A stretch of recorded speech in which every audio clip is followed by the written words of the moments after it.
Peace talks between the Pakistani government and the Taliban have been delayed after government negotiators failed to turn up for today's preliminary meeting. Pakistan's Prime Minister Nawaz Sharif made a surprise move last week by naming a team to start dialogue with the militants, when most were expecting military action. The two sides were due to meet in Islamabad to chart a roadmap for peace talks, but the government expressed reservations over the makeup of the Taliban delegation. The Taliban representatives, though, say both sides should persist with talks. हमारे तरफ से दरवाजा खुला है हम आखिर दम तक कोशिश करेंगे कि हमारे तरफ से कोई कोताही न हो. Channel News Asia's correspondent Sid Kaifi with this report from Islamabad. Surprisingly, the government has called off the peace dialogue ahead of the scheduled meeting of the two committees to negotiate terms of a ceasefire.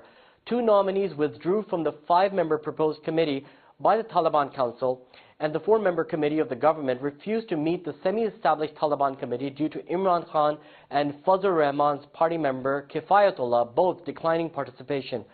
Now, the Pakistani Taliban responded that the 3 remaining members is the core committee from their side and have given an ultimatum till evening for the government to hold talks. The government is expected to send in writing their reservations to the Taliban committee, which then hopefully will kickstart the process. They also demand a TTP member, the acronym for Tehreek-e-Taliban, to be part of the core committee group for negotiations. We spoke exclusively with one Taliban Peace Committee member, Maulana Samiul Haq, who's regarded as the father of the Taliban. And he says Pakistani Taliban demand that Pakistan pull out from assisting the US against the Taliban in general.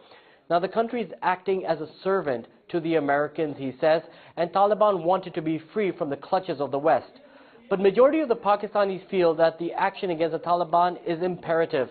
Previous peace talks have failed on many occasions, and Taliban have regrouped, capitalizing on the lull, and executed more deadly attacks. And security analysts say military operation is the final option.